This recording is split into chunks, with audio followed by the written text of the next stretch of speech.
use silicon in this design. It's not a must at all. So let's jump, I guess, let's talk about those questions today. How do we pick a transistor? What's a transistor doing? Like, how's it operating? And then how is distortion in something like this affected? Because we built an LPB1, we modded it pretty drastically. I showed you how you can make a transistor distort. Do they distort differently? Are there different characteristics? And then how does that carry over to an Electra? Because the Electra is, by all means, pretty much the same circuit as an LPB1, but yet it's not. And so one quick thing before I dive onto the iPad, I found a couple in my stash. This is a late 1950s transistor manual, and I found a really cool section here. You're going to notice the hilarity. Is that a word? It is today. What does that look like? If you've been around through these episodes, that's an LPB1. Just remove that bypass cap and it's an LPB1. It says this is the best method of biasing a transistor. Okay, so that's how you're supposed to do it. But then you have this. What does that look like? Looks exactly like the Electra. Interesting. So this is just how you wire a transistor. Here's another method. You'll see this a lot. This is actually just adding the cap on the end for the DC. But yeah, you essentially have these books that everything's in here. Like, here's another one. This is from the 60s, I believe. It has a more hip cover. And I found an equally cool section in here. Looky. We have, there they are again. There's an LPB1. Again, dropped the bypass cap, but I ended up adding that in my design. And then look, we're just getting into these different ways of biasing. That's not the Electra exactly, but when you start flipping through, you start seeing these common emitter topologies, basic amplifiers. That is literally everything except for one cap they've chosen, an LPB1. So yeah, just showing you again, and from time to time reminding you, and everyone in Guitar Pedals, we're all building off of 80 years of this stuff. Like, no one's gonna do anything like massively revelatory with a transistor, and you shouldn't. That's the fun of the transistor, is you can pull on knowledge from 80 years. So that's why I like it. So let's I guess look into the schematic. Let's jump right in. All right, here we are. This is the original. I gave a history lesson on this last week. I encourage you to go watch it because it is cool. But this is the first schematic you see, kind of from, this was from the Electra Emerald Incorporated, but they designed for Electra. And this is October 7 of 76. I found this the other day, published in 79. This is very interesting when you think about, it came from this, but notice immediately we're missing something very important here. We are missing, if you look at this schematic, what makes it an Electra is that someone somewhere tagged on clipping diodes right here, like such. Who did it? Someone did this. They tagged on 2 germanium diodes.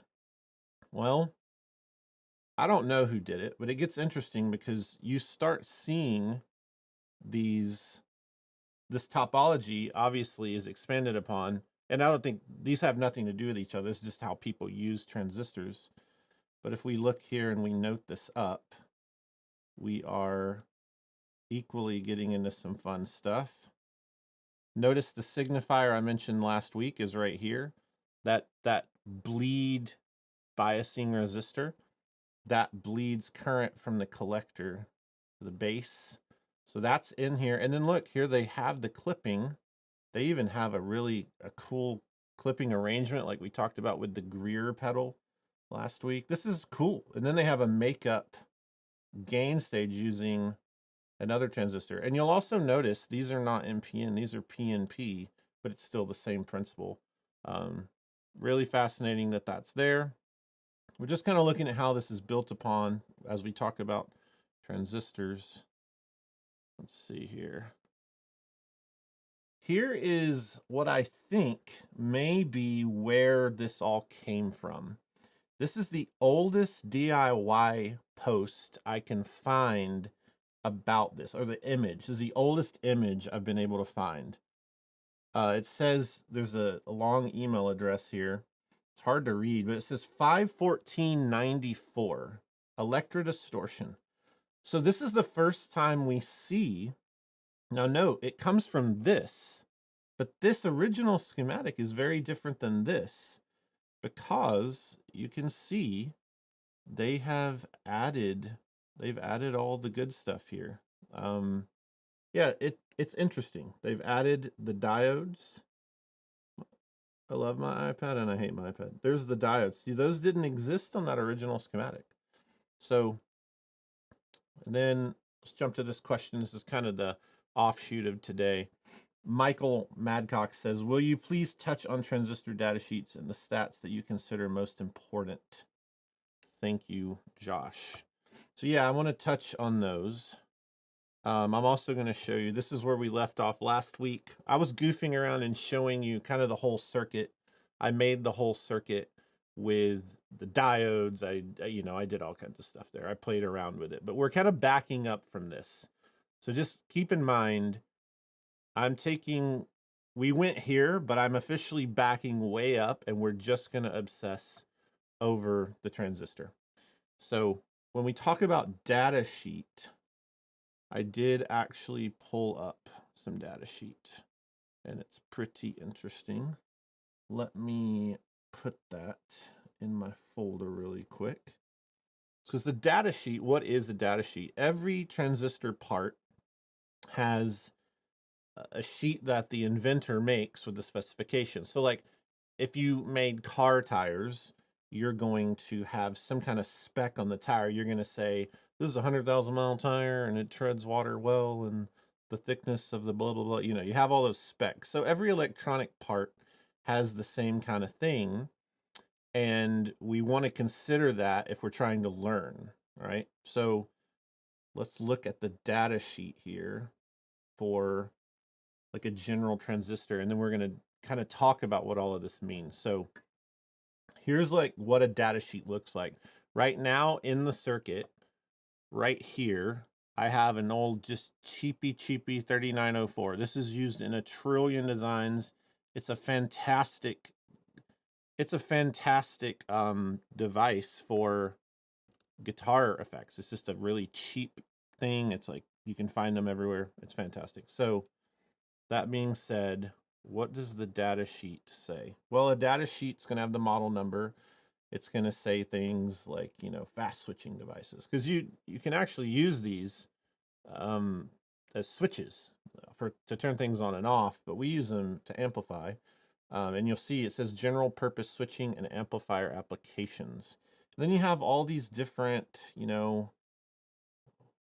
how it's made. The TO92 right here is the type of package. That's the little black package. There's different types of things. Yeah, so you have pin configurations. Different transistors have different pinouts. So you might have some NPNs and you don't realize that the pinout's not the same. And you might try to plug and play, and it's not going to plug and play because it's not the same pinout. Like maybe on this, maybe the base is 1 on something. A lot of the Soviet transistors are this way, and the Japanese stuff. You'll plug it in, but actually base is 1. Like base is over where you're normally seeing the emitter, stuff like that. And then you have like this kind of stuff. What are all these characteristics? Like, what is this, right? So what in the world? What in the world? Well, we're going to focus on one thing today that's very common and really, really simple, to try and not overwhelm anyone. We're going to focus on what is called HFE. All right, HFE is DC current gain. Okay, we're just going to focus on that. HFE is the hybrid parameter forward current transistor ratio. It's DC current gain. It's how much a transistor will amplify from the base to the collector. So this HFE is how much will it actually amplify from that base to the collector. Okay, and then you get into these discussions online about what's the proper gain or HFE. So gain can also be, or HFE is also referred to as beta. So beta and HFE are the same thing. And you want to find in certain pedals, fuzz faces, greatest example, you're going to hear people say, well, there's two transistors and the gains matter. They're going to say the gains matter. I need the right gains. And they're going to be like, you know, they're going to be picking up, like right here's in my little bucket, I got an AC128. You know, they're going to be buying an AC128 and they're going to be like, what gain is that? Because I need an 80 HFE for Q1. Q is a schematic word for transistor, letter for transistor. So you're supposed to be like in a fuzz face, you should do 80 and 120 or stagger it out. The first stage, Q, transistor 1, it should be low and then the next should be high. You hear all this kind of stuff. So what does it mean? HFE. It just means the ability that the transistor has to amplify. Okay, that's all it means. So current gain, and then you're going to see it has a max of 300. You're never going to see that in real life on this transistor. And then you see something else interesting that's going to make a lot of people a little butthurt here. You see that there's actually a range of HFE. So let's say you measure your transistor. There's actually a range depending on different situations of voltage and things going on in the circuit. So the HFE actually changes for each transistor? Huh. Well, that's inconvenient because I always thought, you know, it's one thing. Well, it has a gain, and let's measure some transistors here. But let's realize that when you put it in, a circuit's going to pull on a transistor. It's going to cause it to do things. So there isn't a right or wrong HFE. That's what I'm getting at. Can they be too low? Yeah, but you can make a killer fuzz face with 40 HFE transistors. You can make a really cool one with 2000 HFE. They're going to tonally sound different, but there's not a perfect transistor for anything. And here would be the shameless plug. It's a copper sound shameless plug would be get the transistor substitution box. And this is where you can hear the different ones and you can measure them and kind of get a grid for like what you like. So this substitution box lets you switch them quickly. Okay. So instead of what I'm about to do here in a minute, which is rummage through a bunch of vintage stuff and get my hands physically dirty because they're filthy, you can just flip through that box. So HFE is that parameter of how much DC current, how much it can amplify. I always think of it too as like, how hot is the transistor? How much power might it have? But that's actually a little wrong too, because you only have 9 volts to play with here. When I pull something up on the scope, if I hit this and I send a signal, I'm sending a signal through the Electra. You're gonna see clipping happen. I'm gonna have to turn this down so I don't hurt you, but I'm gonna crank this and you're gonna see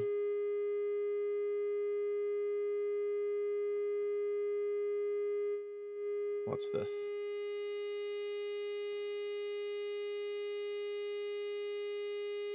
It like will square wave off pretty hard. Look at this. See the square wave? Well, what's happening there is you only have 9 volts peak to peak of headroom. And a waveform does this. If I hit my guitar, it actually goes across the screen. I have two things on there. But if I take my guitar and I adjust it, you'll notice the scope is kind of holding it static, but it exists on 2 sides. So watch this. I'm going to explain this further. That's kind of the center. This is like the center, and then I can go up here, 4.5 volts and 4.5, which equates to the total supply voltage. So no matter the gain of a transistor, if I start slamming my signal into it and I start getting above that threshold, 9 volts, because my waveform is doing this. The moment my waveform touches the roof and the floor of that signal, it clips it off. So it's not necessarily about how hot the transistor is. You're gonna have to tune it anyway to work like all the other transistors. So I can spend a week on that subject because it is kind of fascinating and perplexing. So the headroom thing there is really important. So everything you're about to learn today is good for fuzz faces. It's good for tone benders, range masters, everything. This is transistor 101. This could really be called a little bit deeper of a look at transistors using the Electra, because the Electra is a single transistor circuit. So let's see here. I am pretty sure I did something wrong when I wired that on. I should be getting a different voltage. There we go. I had my jumper off. So let's look at this schematic, the pure schematic I'm going to use. And let me focus in here. Okay, let's look at this. We're really going to obsess over this part. And this is a NPN transistor. It is also called a BJT transistor, a bipolar junction transistor, common emitter circuit. So this is a BJT transistor arrangement, and it's also just a common emitter. I always just signify E, C, or B and put a circle around it for my shorthand. So that's the kind of circuit this is. We're going to ignore the clippers today for the most part. We're not going to worry about any of this stuff. We know that these caps set the frequency. If you've hung with me through the LPB1, we're not going to worry about that stuff. I'm actually like, I don't want to mess with it. So I'm going to do something here. I'm going to circle only what we're going to talk about in regards to the transistor.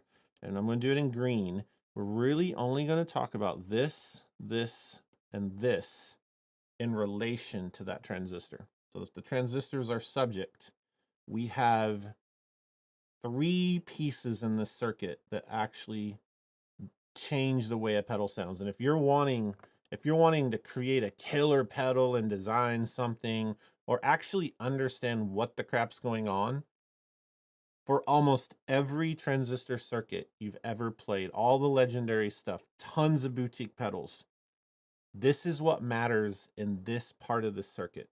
It's as simple as understanding these 3 green resistors. I can put literally any transistor in, and if I understand these 3 resistors, then I am great.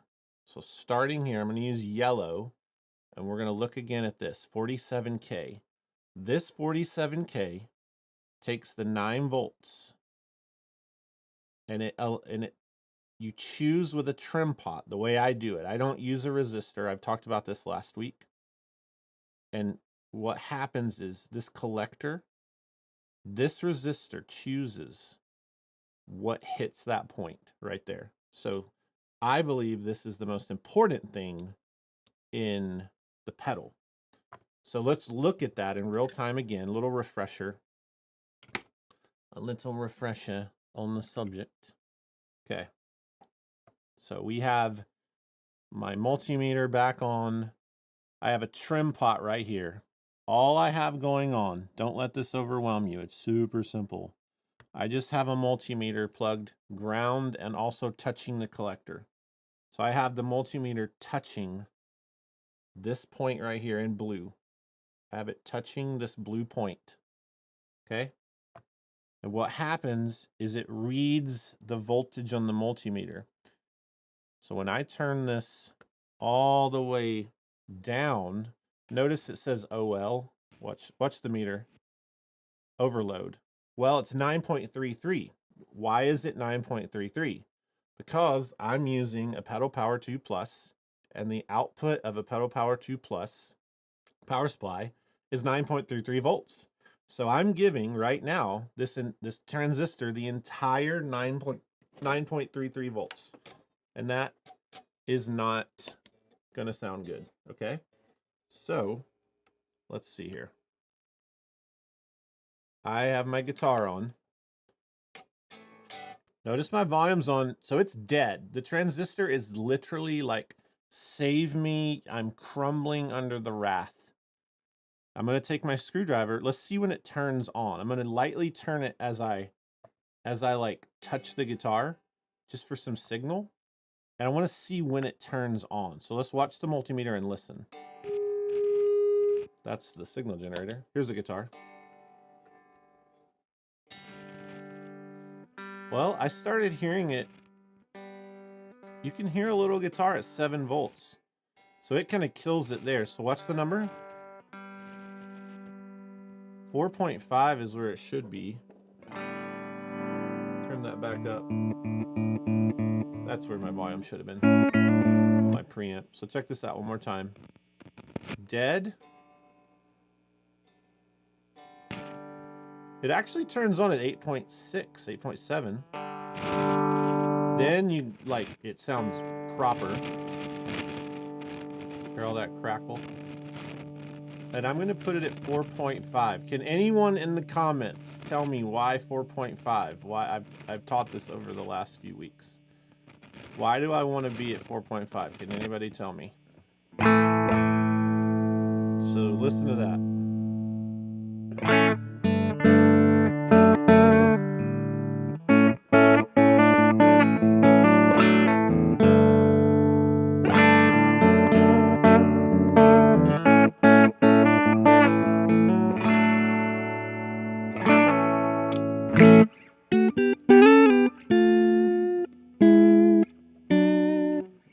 So I am waiting on, there we go. It didn't take long. Pete the Animal Austin says that's half the voltage of the supply. Half of 9, because it's divisible, half of 9. 4.5, yes, 50%. You are all geniuses. Everyone's a genius. All right. I want to remind you of one thing here. What you're hearing, I don't care about these today. We're not doing these diodes. They're stupid. This is just this circuit here going to the output, okay? This is all we're doing right now. I'm not going to do the clipping diodes right now. So let's X them out and listen. What have I made? What is the Electra without the diodes? It is a transistor, some resistors, and a couple caps. And what does it sound like? It's a clean boost. If I look down on it, it's really loud too. I'm playing through a 2-rock over here. It has a ton of headroom, and I can't, there's no, it's so clean. I'm clipping my desk, my mixer. Yeah, it's just a boost pedal. You guys are all right. Daniel, you nailed it. You guys are really great. 4.5 is where you should put it, okay? That's what everybody says. My meter says 4.5, so we have hypothetically tuned this correctly. Now, you know, I guess one thing to talk about here is 4.5 volts is where you should put it. Does that mean that's the perfect place for you? It doesn't actually, because you can make some decisions here. At 4.5 volts, you can have the transistor operating where the data sheet wanted it to. That data sheet I showed you. That means it's optimal. It's optimally going to perform. It's not going to be like overwhelmed and stuff. But here's the problem. Sometimes you don't want a clean boost. Or in this case, we've done 3 episodes on an LPB1, so let's quit talking about clean boost. We want to make a distortion here, right? We're talking about the Electra. I'm going to do the diodes later. Just to show you the diode sound, here's the diode sound. I have the copper sound substitution box in. This is the clean boost. Well, add the diodes.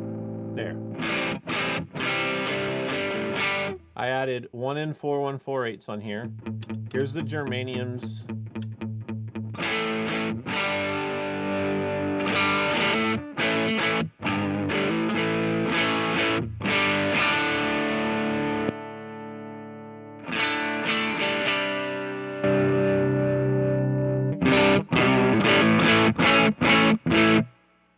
I'm going to remove those. I just have a little jumper wire I'm removing. So now we're back to clean boost. So I did that because this circuit is going to rely on distortion. When we're done with it, I'm going to have clippers. But right now I want to show you, how do we make the transistor distort? Do we do anything weird with that? Well, we learned from the LPB1, we could simply put a boost in front of it, right? I can hit this with the same circuit and it's going to overload it. But let's play with this and listen. Let's listen down. Yeah. So what are the characteristics we're hearing? Let's see.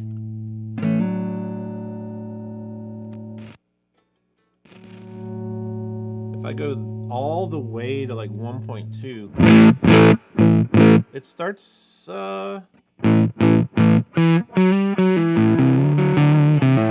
it sounds like but, no pun intended, but it's distorting. Okay, so let me take that to the scope. Let me put it on the signal generator and the scope so you can see it. Okay, it's the sine wave. Nope, hold on. Turn it up a little bit. Give it a second. Okay. So the bottom blue one is the normal guitar, the clean signal, okay? The frequencies, if I lower it.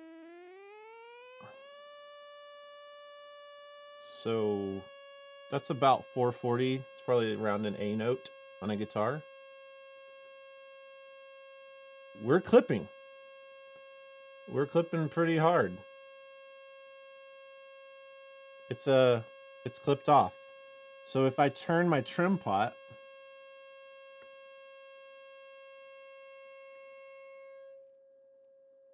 see the voltage swing? I went from 1 to 9. Let me show you 1 to 9. I'll just tell you what it is so you can believe me. Here is that 1. It's a square wave. It's nasty. All right. We're swinging 6. It's smoothing out already. To turn it up because the transistor gets quieter. So it becomes a square wave around 5 volts. Well, no, like 6 volts.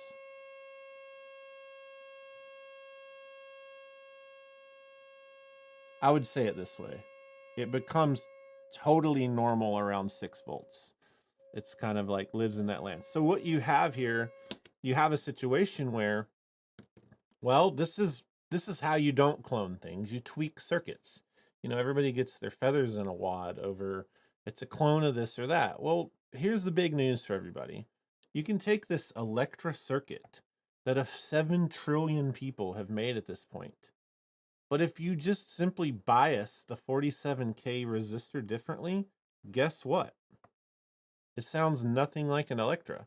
This is what's maddening with a lot of the comments you see online and stuff about clones and topologies, and people just see a couple parts and they're like, oh, it's a clone. It's like, no, because then you get into what do the actual transistors sound like and what are those characteristics. So let's do that.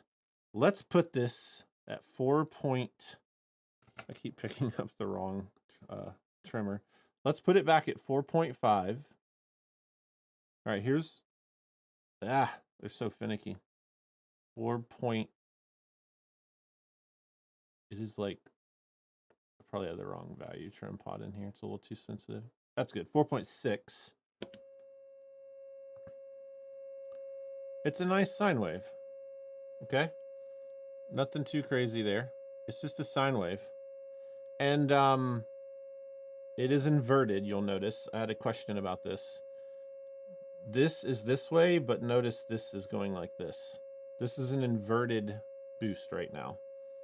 The normal signal does this, but the other one is the complete opposite. That is because common emitter one transistor circuits, when you take the output off the collector, meaning when you have your signal, I'll use yellow here, our signal comes from the guitar and it travels to the base and it's amplified through the collector to the output. When you take that collector output is inverted, okay? So that's totally normal. Almost all single transistor boosts are inverted, but you can also use it to re-invert. So like on a Morning Glory, people have traced this and they've cloned it almost correctly. A Morning Glory is an inverted overdrive because it's based off a blues breaker.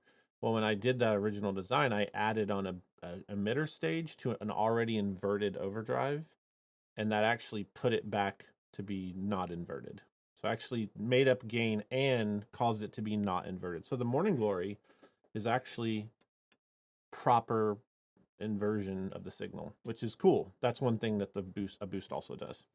All right, so, all right, looking down here, we have a BJT transistor. Also, Copper Sound has these. You can just try different transistors. This is the substitution box. So again, big plugs on them. Remember their website over here.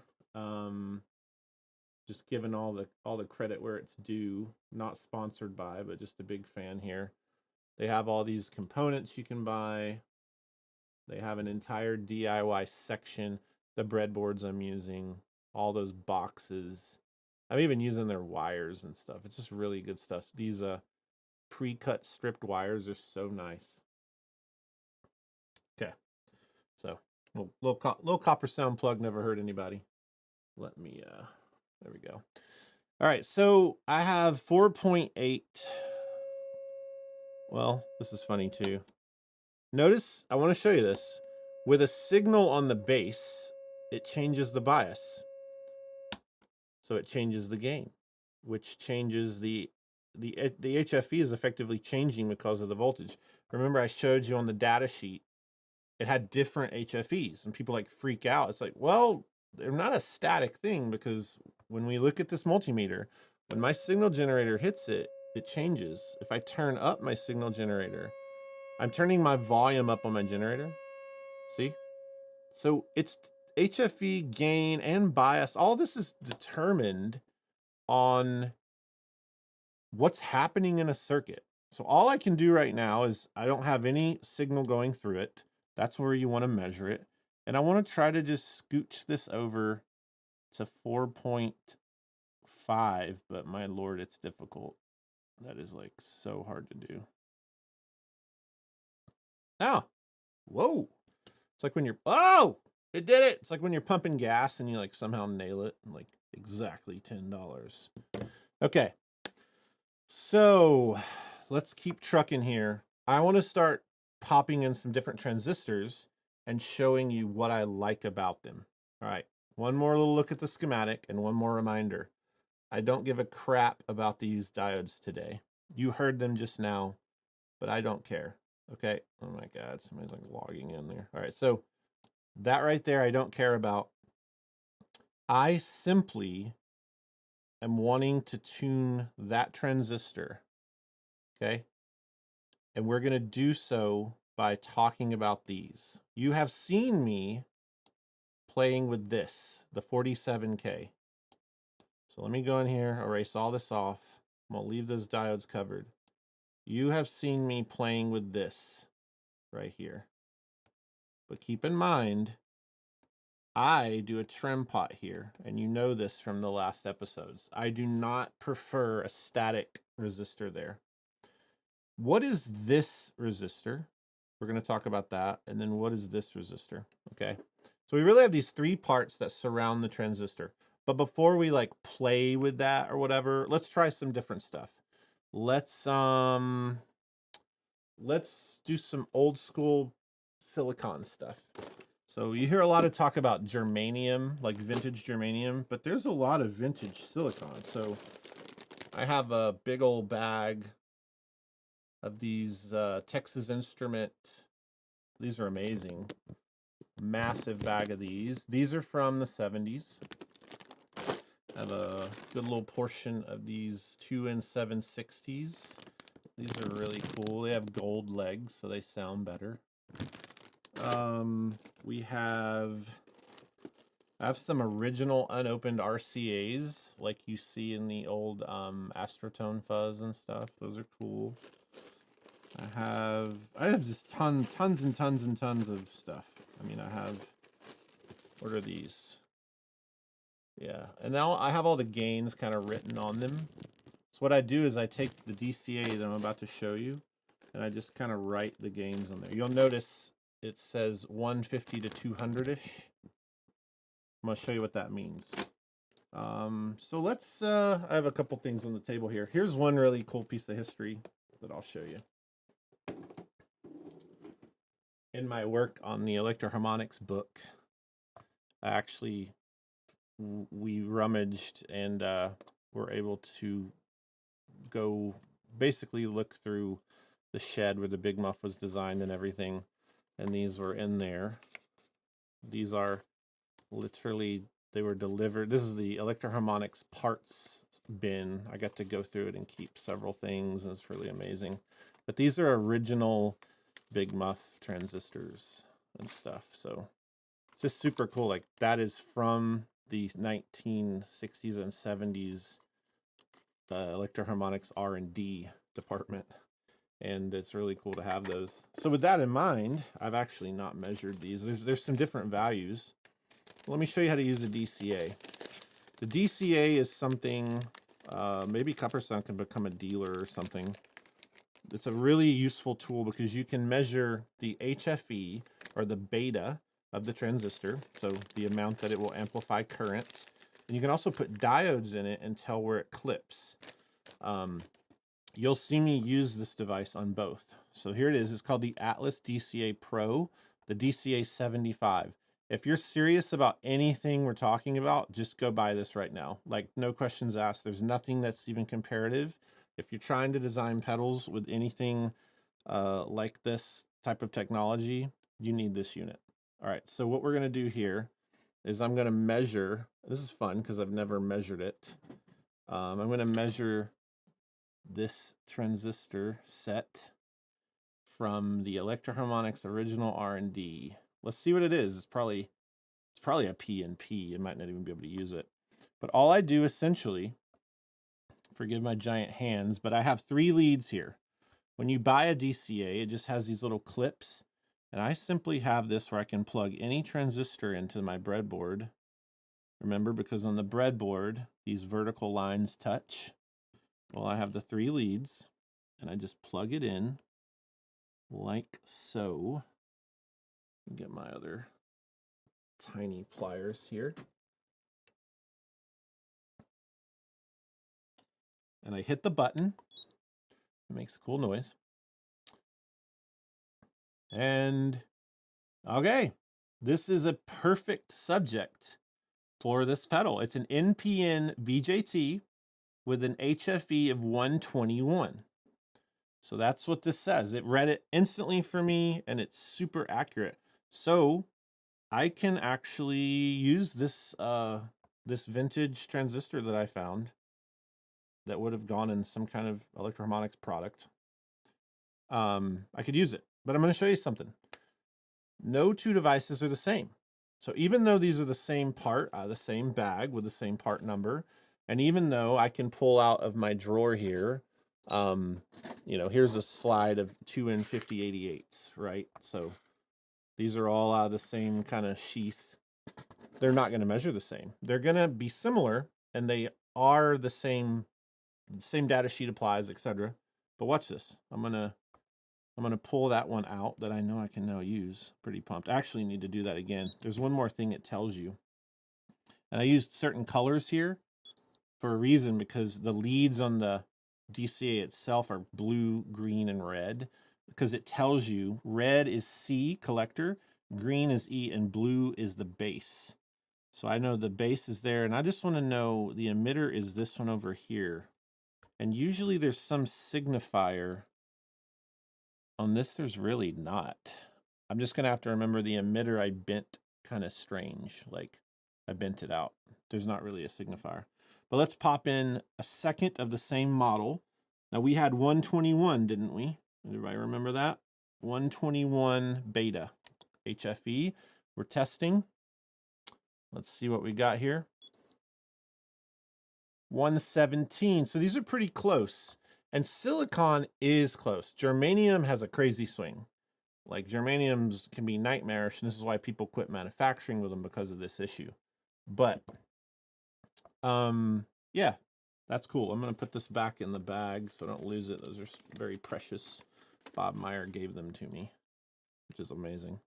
All right, let's pop this transistor into the circuit and see how it biases up. Now notice I'm at 4.49 using a 2N304. I'm going to pull it out. Let's actually measure it. I don't know what it was. Let's see what its gain is. It's HFE. Okay, let's see what it reads. 149. So these vintage ones are a little more calm. Okay. So here we go. Let's pop this in here. And the multimeter will read immediately. And it's 5.2. So what you saw is there's this relationship. The lower gain transistor changed the bias. The bias kind of went up, but the gain is down, and it swings like that. If I put a higher gain transistor, you'll see it go from 4.5 maybe down to 3.5. So you have this like constant change and this constant relationship between these three resistances and the part. Okay, so I would think of it this way. This is important to think about. This right here, part 1 and part 2, this is the collector and this is the emitter. There's a phrase I like. It's a ladder of potential. So this line of current is a ladder of potential gain. When you consider part 1 and part 2, the collector and the emitter, it is the potential gain and adjustment and the feel, the response, the whole thing. It really does rest here. When you talk about this emitter resistor, you can remove it. You can totally get rid of it. It'll work, but it's not, it becomes, the transistor becomes unstable if you remove the emitter resistor. And then changing that collector resistor directly correlates to the bias voltage of kind of finding that halfway bias point. And the base, there's a whole thing we'll get into there in a second, but it's a ladder of potential gain. I mean, you have those two resistors are kind of in partnership. So let's listen to it with the way I had it biased before. Just absolutely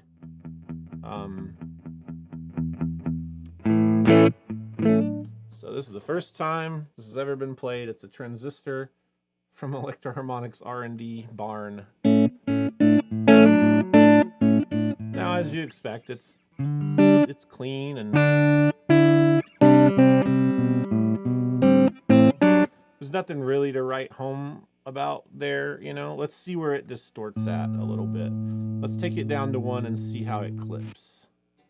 So it turns on about the same spot.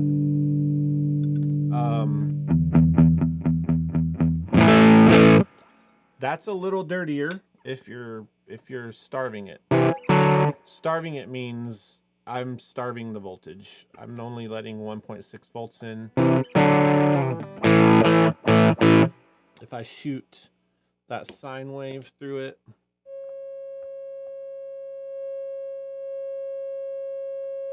what do we get here?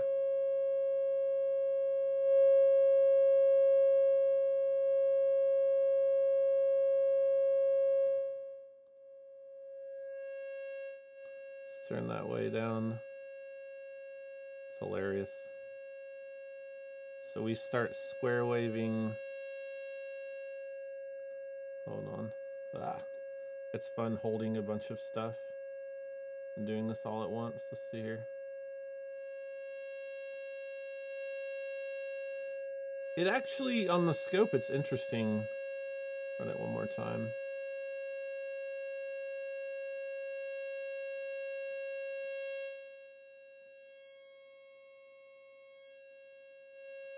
It distorts about the same. It's not much different. So let's bias that at 4.5. And I'm gonna move to, I'll do one more silicon and then show you some germaniums. Let's see here. So back down to 4.5-ish. Because I want to show you how crazy these different transistors are. And if you remember last week, I kind of got on my soapbox about, you know, people just, so we're at 4.4. See if I can get it close. Hold on. I need to continue that thought for you. 4 point. Yeah, it's pretty good. I said last week, you know, people just take something like an electroschematic like this, and they'll put the 47K in and the 680 ohm on the emitter and the 2 meg 2, and they just drop a transistor in and play it. And it's like, no, that doesn't work, because every transistor needs to be treated differently. And so you end up with all these DIY things, or even builders who don't understand bias, and the potential of the transistors wasted. And you end up with these really farty or bad sounding builds. And then you'll have people go, well, that circuit's not good. I don't like my electro. Well, you probably dropped a transistor that really needed something different than 47K on the collector. Okay. So let's add those diodes to that. So I've added in, I'm just playing these 1 in 4 1/4/8 with that transistor.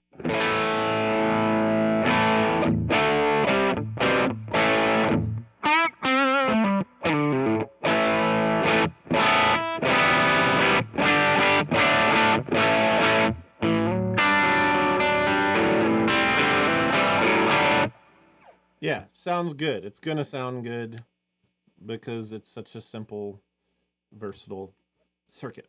All right, let's pull that transistor. Pull it out. Notice there is a dead circuit, and 9.3 volts is just going straight to my probe. So what do we want to do? One more weird silicon transistor. That's what I vote for. Oh, I actually have some sitting here. Let's do, actually, I'm going to show you the craziest example of HFE. It's called a Darlington. A Darlington is actually as powerful as 2 transistors, so it has a ton of HFE. Let's see here. Let's see if I have. The Darlington transistor is basically a single package transistor that will supply, yeah, here's some. I think I have one on the table. So, you know how we've been showing 100 HFEs? Well, these are some new old stocks, 2000 gain. So this is like multiplier of insanity, right? Like 2000. Is this one of them? So 5308. Yeah, I have one of them out of the pack here. Check this out. Let's measure this bad boy. Let's see. This is one where the pinout is weird and I have to bend the legs to fit it in. But check this. So we're going from gains of, say, 100 to gains of 10,000. Is that even possible? Let me flip it over. I mean, we're talking like nuclear transistor here. Let's read it again. Nuclear transistor is my. Yeah, it's a 10,000 gain. This is insane. Let me read the pinout. I believe my green is the emitter. All right, so let me pop it in there. You'll notice I have the legs kind of bent on it in a weird way because it's not the pinout that I'm used to. I'm having to bend one because the base was on the edge. That's what I talked about earlier. But I can pop it in here. It doesn't matter. I just had to bend the leg. So did you see the multimeter? It was at 4.5. It shot to 1.5 because this thing is so much gain. Let me double check that orientation because this thing will even work backwards. It's like nuclear. Let's see. Red is emitter. Okay, that's correct. I'm going to pop it back in here. Wait. It's a little tricky because that leg is not long enough. But this is the best example before we do germanium, just so you can see how crazy. I'm gonna actually take these pliers. When you would do if I was gonna use this in a product, I would be laying it out on a PCB and you could put it in the way that it goes. But for this instance, I need to be really careful and make sure I put it in there properly so I don't misguide you. Measure it one more time, just so I make sure I have the pin out correct. Yeah, that's the emitter. Okay, so here we go. I'm going to pop it in. And the multimeter shoots down to 1.5.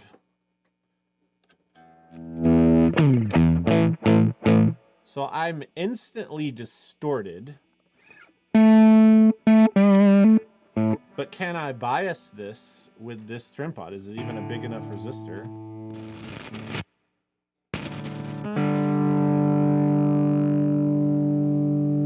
No, I can't even get it to 4.5 volts. But listen to that. This is the same circuit.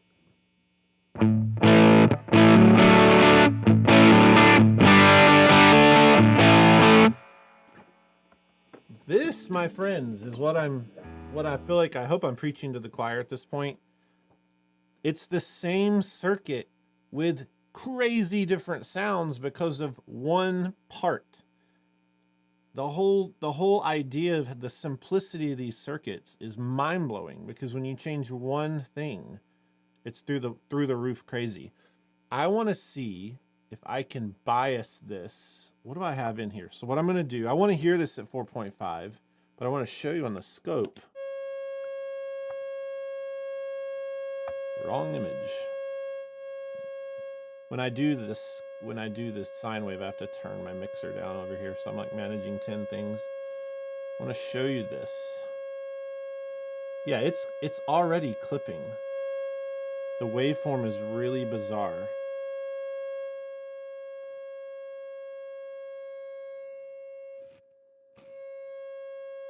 Yeah, it's definitely.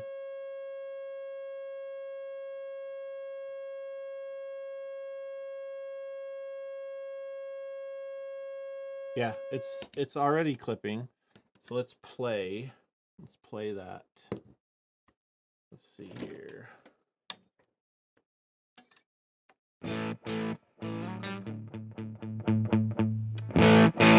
That honestly sounds really cool. With a certain amp, I wouldn't even want the diodes.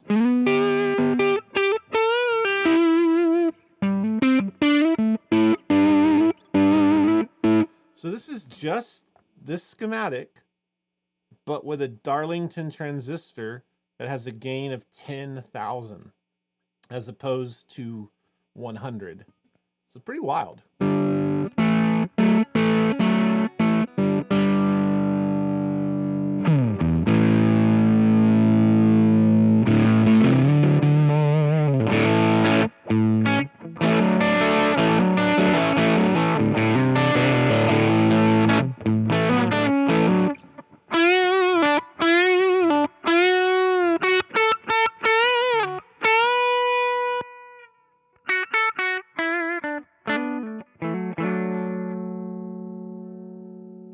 Totally clean amp. There's a 2-rock behind me. 100 watt, you're not gonna distort it. That's what it sounds like. Here's the circuit on.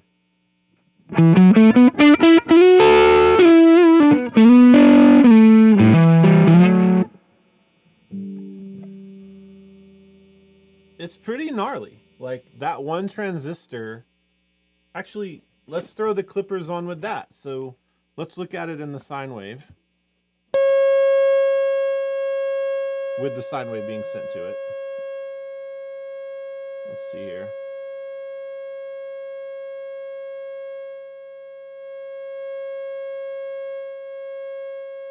Let's put the clippers on. Here we go.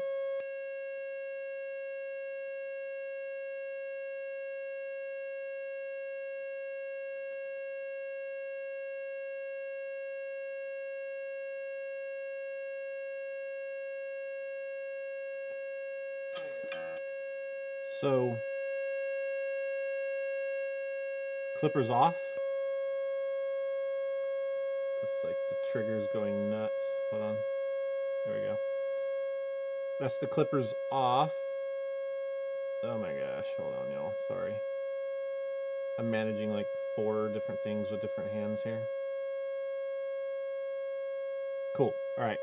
That's just a transistor, and it is clipped. It's not a perfect sine. And then when I add those on,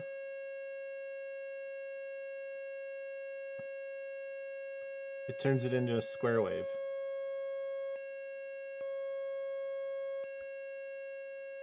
So when I play guitar through it,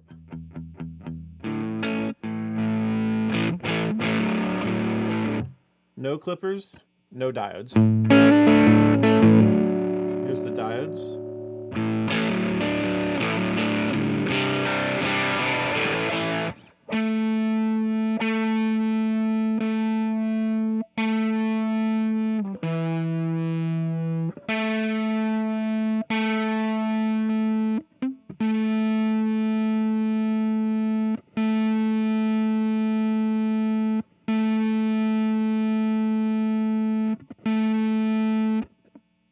It's a square.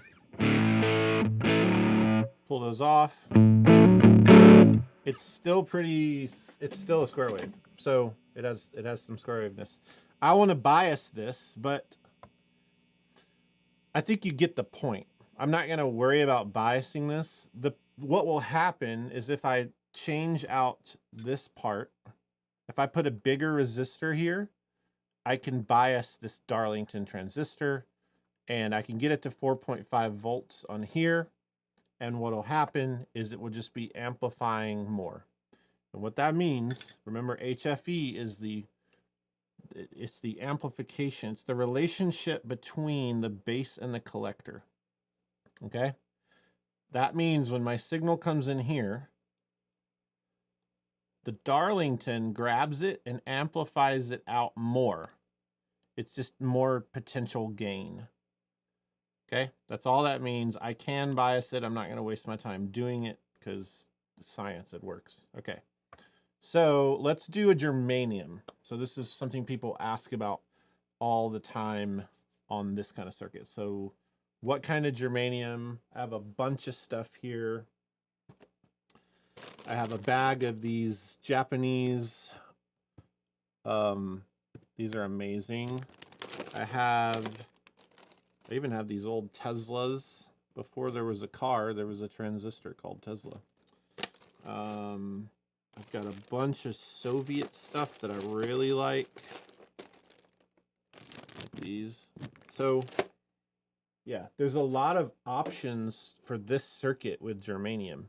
So I'm going to use a Soviet 38A. I really like these. Okay, 38A. Looks like a little UFO. Let's put it in the tester. I should not be touching it, but I am. Whatever. The reason I shouldn't touch a germanium is the heat on my finger is actually going to cause the gain to go up. But it's negligible for this episode and test. 100. Watch this, though. I'm going to hold my finger on it and test it again. Notice it was 100. 105. I'm going to keep holding it. This is the thing that people talk about with germaniums, putting them in the freezer, playing in the sun. They go up and down depending on heat. Like, they're unstable. But they have a breakup in them. The distortion in them is very interesting, and I'm a big fan of it. All right, so let's remove Mr. Darlington. Bye, Mr. Darlington. The emitter is over here. let's pop this in and just see what happens. Okay, we're way out of bias. Let's go to 4.5.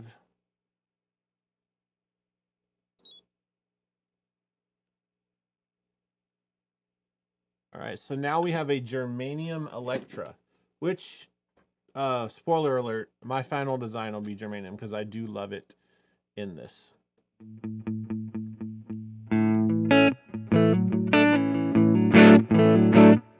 There is a thing with these germaniums.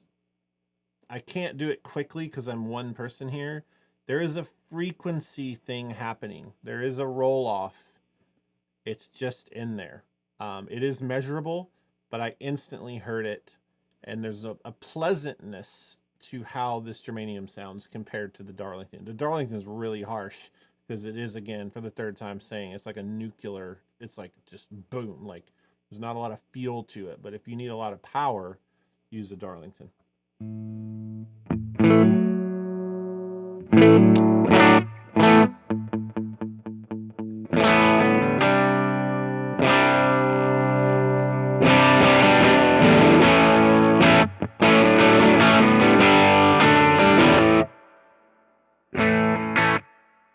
So this is all transistor distortion. My amp, you're not going to overdrive this 2-rock, not with this. That's the clean 2-rock. And here's the Electra, just the germanium overdrive.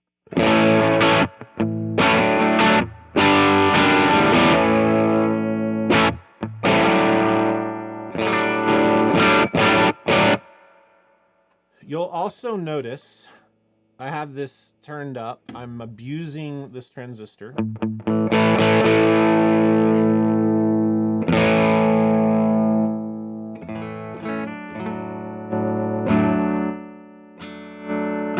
It's that cleanup thing that everybody talks about as well. Let's unbias this because I said 4.5 is half supply voltage, meaning that when you plug in 9 volts to a pedal, you have an imaginary room that from ceiling to floor is 9 volts. And your guitar note is AC signal like this, and it goes in a wave. You've seen it on my scope. When you strum or you hit a note, your notes do this. The alternating current. You have to keep it in the room, and you don't want to touch the ceiling or the floor. It clips off. So 4.5 is the halfway point. That gives you half up top and half on the bottom. That is why 4.5. But that might not be what you want. That's what the data sheet wants and what the creator wanted. But hey, rock and roll is broken. So let's do something here where we did on the other transistor. Where does it turn on? About 8 or 7. What happens if I just, I hear it. Now I'm starving it. I'm at 1.4. I'm not really giving it any voltage. It has no headroom. Remember, the room is this big. That's 9 volts. I'm closing the headroom, and it's clipping the ceiling or and the floor at the same time because it's alternating. Ceiling, floor, ceiling, floor. So when I look at the scope, the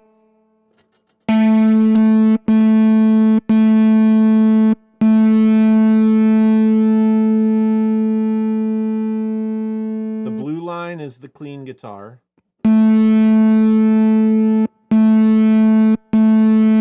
I'm going to turn the clean guitar off because it doesn't matter.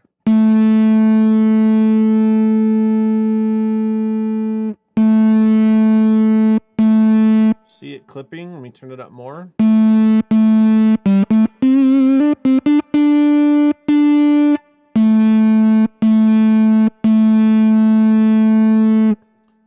The point is, it's no longer a sine wave. The germanium distorts better.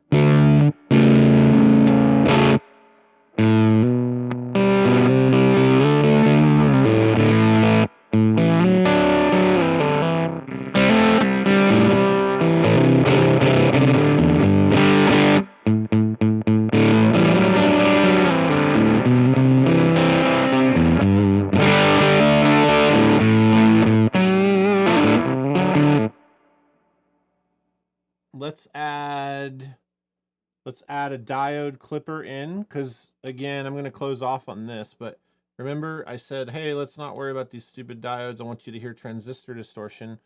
Well, now we have transistor distortion because I used this pot and basically starved the collector.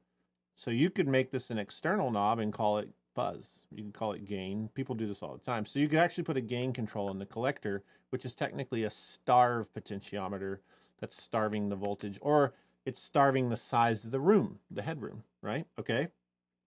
Now, if we look here, let's add these diodes in using, oh my gosh, come on, man. What is happening?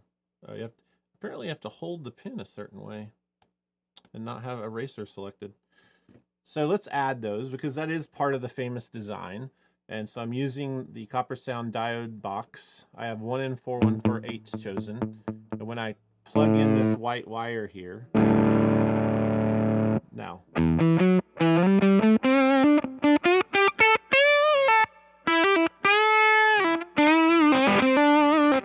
Unplug it. Interesting. The transistor was already clipping that way.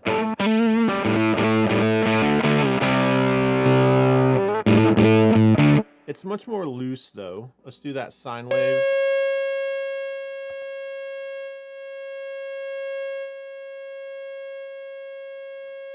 Watch this. I don't want no channel 2. Remove the diodes. It goes back to a sine wave. Put the diodes in. It square waves it. So yeah, you get the point on that. Let's play with some different diodes here in the box. I have 1N4148s.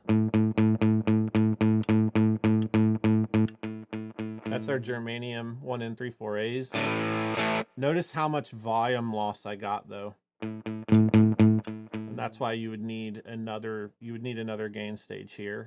Let's go over to this side.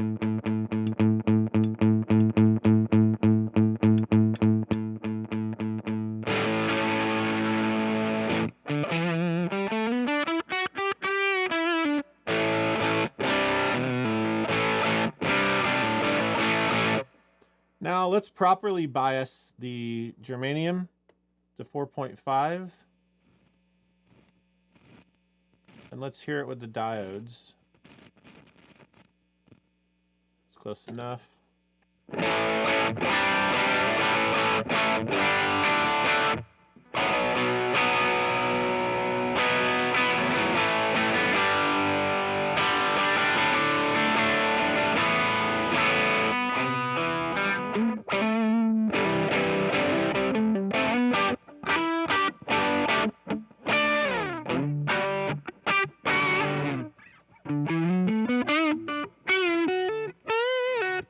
Without the diodes.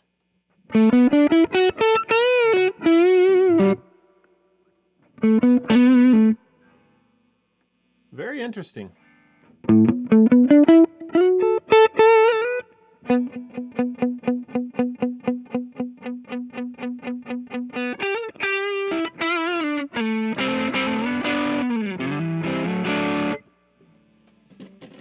Okay, so that's the gist. I mean, there's a lot more to say about this. This circuit is really, really simple, but there is so much to be said about how it operates. I mean, this is 80 years of people playing with this kind of circuit. There's just so much to say. I'll say these couple things here, just in passing for those who are hardcore. This, you can remove the 680. It will make the transistor unstable. And you could like blow on the transistor and it would change pretty dramatically, but you'll have more gain potential. You'll have more of that the HFE. You'll have more current gain potential. Trim pot here always for me. And then this is unneeded now because I put in a germanium. You actually, this is funny. I don't see people removing this because I don't think they understand what it does. So I see Electras where people keep they put a germanium in here, right? But they actually don't understand this is just simply, all this is doing is leaking current this way. It's just leaking between the base and the collector. So I can effectively pull that out.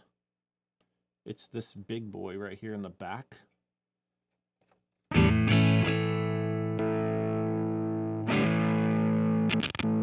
I just removed it completely. There it is. It's in my pliers. I'm throwing it on the breadboard. I don't need it. You'll notice the bias shot to 7.3 though. But it makes it easier to bias the germanium. Whatever, right there.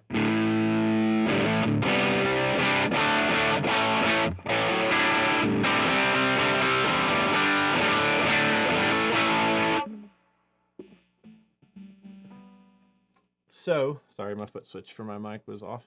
So if you use the germanium, you should just delete, in my opinion, if you're doing a germanium, just delete that. What is happening here? Hold on. I'm having fun issues with my, there we go. My Lord, come on. There we go. If you're using a germanium, just get rid of that because a germanium transistor actually leaks across here. There's already leakage between the base and the collector, okay? It's already leaking current, so you don't need that in there. But it is funny to see so many pedals with germaniums keeping that in there because I don't think it's understood what that's for. So yeah, that's kind of the basic, like, yeah, the emitter resistor is the stabilizer.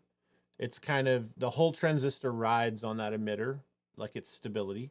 The collector sets the voltage, kind of the headroom part of it. You can think of that way. You can give it more or less voltage. You can run these circuits at 18 volts. It would make the room bigger, but it's not going to be some massive change like you've always thought or maybe been told. And then if you're using germanium, you don't need that one resistor of the three. So we started off talking about 3 resistors. That's really all I've talked about all day, which is slightly impressive that I was able to do that. Not me, but like it's that interesting. Like there's that much stuff to talk about. So if we look here at I've covered these, but just a couple quick questions and we'll leave. The transistor, this is from last week. The transistor you measured with the device, it came up 143. Talking about the multimeter right here. What is that? I've explained that that's me reading the bias off of the collector, okay? I've answered this whole thing. Also, when using more than one transistor in a circuit, do they need to be within certain parameters? So, yeah, when you're looking at a circuit where the transistors are tied together, yes. If you're just using separate stages, so if you took this circuit today and added an LPB1 and it was separated by a capacitor, a coupling cap, you don't have to match them at all. It's just a matter of what are you doing. But if you're making a fuzz face or tone bender, those transistors are actually communicating in the circuit and they're using each other's current. So you need those to be considered, those kind of gains. Do you always use a adjustable resistor in your final product, or you just use it when you're in an R&D level? So I don't use the trim pot on a final product all the time. It is unnecessary. Once you get a design down, I could sell an Electra style pedal and I could choose a resistance that works great for my favorite transistor. And then, yeah, you can figure that out. But when you're kind of playing, you want to have that resistor in there. If I was doing a germanium Electra as a product, I think I would have a trim pot. I think I would trim every single one and it would be more expensive to do. I would lose a little profit on that because of the time. but I would do it because I think I would like the pedal more. So that's a really great question. I've been building circuits, especially the Earthquaker speaker and special cranker versions of this circuit, and I haven't ever adjusted the bias to 4.5. They have still sounded good, but after watching this, I revisited a couple builds and biased them correctly, and I'm really glad. That makes me so happy. If Wampler's course is like a composed orchestral piece, your series is like live jazz. I guess that's a compliment. I like live jazz. Since the sine wave was clipped after the single diode substitution box on both the top and bottom, does that mean that when you're selecting diodes with the box, that the box is automatically putting 2 in there? What he's asking is, when you hook up the copper sound diode sub box right here, it is doing a pair. It's doing a parallel pair like we saw in the Electra schematic. It's putting 2 of anything you go to. So if I go 1 and 4 and 4, 8, it's actually 2 of them. If I do, you get the idea. It's doing 2. So yes, great unit. Hey Josh, you messed up the D9K. This is from last week, the clipping section. I did have it upside down. He basically just said, I noticed. Thanks for noticing. I made a mistake. I did have them upside down. Yes. Proper engineering accounts for a generous amount of production variation. This same emitter feedback bias topology is used in countless electret mic preamps, typically with 1K at the base, 10K at the collector, and 100K feedback. And it will work. The feedback's the one across the top that I said get rid of in this if you're using germanium. And it will work with just about any NPN transistor you pull out of a box. The reason this needs a bit of tweaking with the values used here is he's referring to me, Josh, I'm pushing the limits of the gain. That was a really good, wonderful explanation. When you start getting picky and pushing the crap out of these devices, you have to get particular. And if I designed an Electra pedal and sold it, which I may after this, we'll at least have a copper sound kit of this, I think, when I'm done with it. Yeah, it's like, I'm going to push it most likely, so I'm probably going to want the trim pod on there. Is the signal getting inverted? I answered that a moment ago. Yes, any common emitter circuit is going to just invert the signal. Not sure I can say thank you enough. I've already built out some pedals from schematics, but I never quite had a grasp on what to experiment with. The series has lit a good kind of fire for me to get back in and try stuff, see what happens without just feeling around in the dark. I like this because I've done so much feeling around in the dark. I mean, I have pedals that we've sold tens of thousands of that were me feeling around in the dark, and they sound great. But there is a point where, I started learning and understanding what I was doing, and it's so helpful. Like you can get lucky cooking every once in a while, but man, if you understand, the burn point of the olive oil versus the other oil, if you understand what temperature you should sear a steak at, if you understand the temperature for medium well cheeseburger, you can predict things and you can know what you're doing. And this is the key. When you learn this stuff, you can replicate your ideas and you can communicate yourself through the electronics much better. So by all means, feel around in the dark and experiment. I love the wonder of that. I think I've stumbled onto beautiful stuff in my career. But man, learning why, it doesn't hurt you.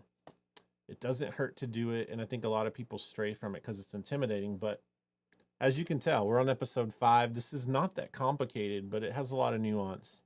And yeah, it's cool to see people respond like this. Let's see here. What substitution box? Talking about the copper sound. What's recommended first? I would recommend the transistor one. Yeah. So let's give one of those away right now. I believe Alex is in here with copper sound. Let's give away a transistor box right now. I'm going to let him pick the winner of that. So we're going to give this away. A transistor box, copper sound. Yep. Let's give it away. Y'all do that however you want to do it in the comments. Alex, just let me know you're in here and heard that. And a couple more of these. Great breadboard episode. I learned so much. I'd be curious how to EQ a breadboarded circuit would work. So this is fun, thinking about an Electra and putting an EQ on an Electra. I like that idea. and I think I might do that for you. I just spent money for Brian's videos, which is a great idea. Good start. For episode 3, how about adding a soft clipping switch if I'm thinking this is hard clipping? Soft clipping versus hard clipping is something I will get into. All right. Copper Sound's in here. Comment, pick me. And we're going to give away one of those. This is just like college, except that it's free and I'm actually learning something. I'm a fan of that one. Amazing content. I teach high school guitar class and I've been developing a curriculum around the LPB1, but the first rollout was rough. This helped me a ton. Josh, this will be shown in my class in the fall. Absolutely. Anybody that wants to use this in your classes, go for it. I get confused about electrolytic or ceramic film caps. Love to see hard clipping breadboard. Cool. I can go over caps and stuff at some point. There's also other good resources. Brian's course covers all this, I'm sure. And this is hard clipping, what I've been showing today. I like this one. I hate how small it came up, but I'm breadboarding MK1 tone bender, and I realized the LPB1 boosted drive a fuzz. This is the circuit I ended with. If you didn't get this, the last LPB1 episode, I believe it's 3, there's a schematic in there. You can have it. So I designed that pedal. He's referring to it. He goes, and the MK1 on the surface level are the same thing, albeit 2 different bias methods and a couple of tweaks. Common emitter amps. I got a variable bias on Q1. Just needs a buffer. I really like seeing how things are built up from basic blocks. I love that. He's not wrong. What I built with an LPB1 that you can go have for free. It's in the description of episode 3. It could be very closely tied to the tone bender function in topology. That's wild. On one of the next videos to show a 3-band EQ. I'm getting a lot of that. What happens with a diode in the transistor feedback loop? That's softer clipping. We see that in the Big Muff. The first use of that may be the Big Muff. I'll get into this. This will be a whole other series. The signal is inverted. All right. That's it. This has been really fun. I think we have a winner. I'll make sure we have a winner here. I'll take a few seconds if anybody wants to ask me a couple questions over the chat. I don't know that you do, but I'll take a few questions and we'll close out on that.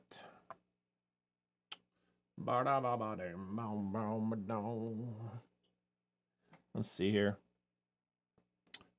Jason, now I just want to say this is an interesting stream. Thanks. You're welcome. There's a playlist. There's a playlist for the whole series, so if you miss stuff, you can go watch the other episodes. People keep saying analog delay. It's very advanced. I can do it. We might do it later. Why do you, Josh, do you always use the same guitar when designing pedals? Not necessarily. I like this one. It has many humbuckers in it, which is like what's in my build. I'm very familiar with it. Yeah, there's a lot of good comments here. I will do op-amp circuits, MA. I will do that. We'll do a distortion plus 250 DOD. That'll be fun. Josh, typically in a design, what part do you spend the most time around or tweaking? It really just depends. I obsess over the smallest details of some of this bias stuff because I feel like that's where the feel and the uniqueness of a circuit comes from. Is this the last episode of the transistors? No. I mean, we're not even done with the Electra. We'll get into clipping next time. Greg Crane, are you an electrical engineer? Just learned on your own. I talked about that earlier in one of the prior episodes of this series.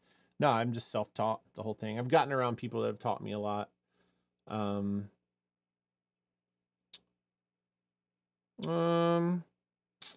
Harmonic percolator, Jordan. That's a cool idea. I might do the percolator. It's a really simple circuit. Yeah, there's a lot of people wanting the percolator. I might do that.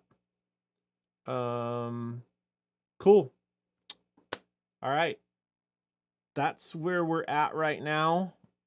I know that my final circuit design will be germanium.